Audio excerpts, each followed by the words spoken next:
Chapter 17. The Monster Weeps. For several days, Jim lay in the hold, too weak to move.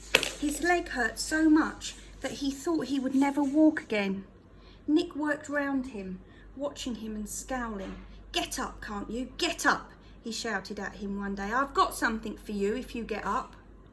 Jim struggled to his feet.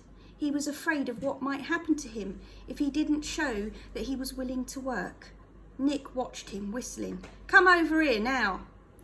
Jim limped across to him, pleased with himself for doing it without letting Nick know how much it hurt.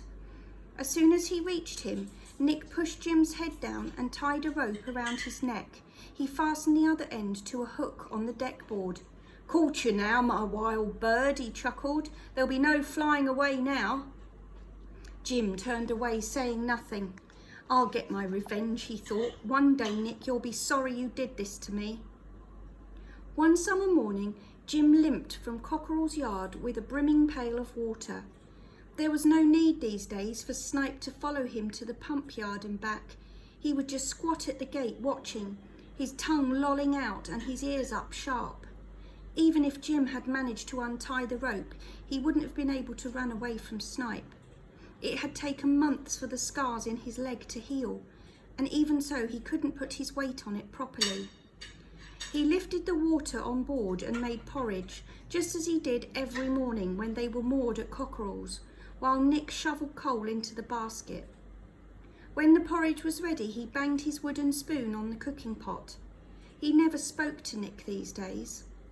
Nick yelled up to Whiteface to haul up the basket, and as it creaked past him, Jim noticed how frayed the rope had become. The strands were taut and straight instead of twisted into a plait, and even as he watched, one or two of the threads began to snap.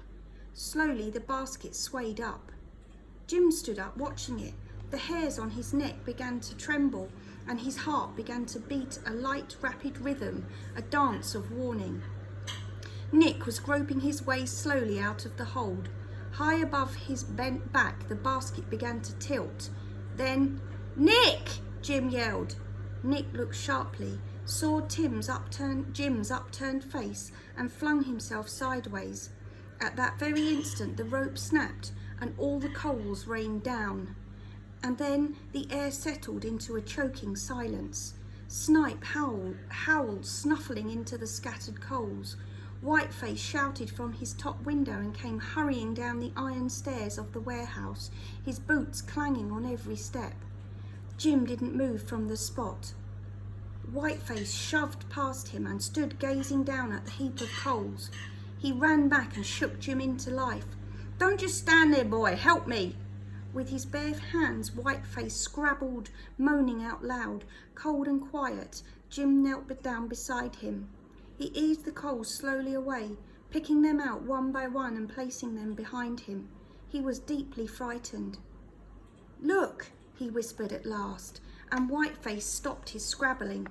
The coals seemed to be stirring of their own accord. It was as if they were breathing. A pair of blackened hands groped through, then a face, blinking into the light, and like a monster rising from the deep, grimy Nick emerged. He staggered up, shaking sprays of black dust. Snipe hurled himself against him. Nick crouched down onto the boards again, breathing heavily, staring round him as though he couldn't believe where he was. "I'll get a doctor for you," Whiteface said. He was shaking. "No, you don't," Nick snarled. "I can't afford a doctor. I'll live." "And you can thank your boy for that," Whiteface told him. He scrambled back onto the landing stage, checking the time on his pocket watch. "I reckon he saved your life." He climbed back up the stairs, counting them out as he went. Jim couldn't bear to look at him.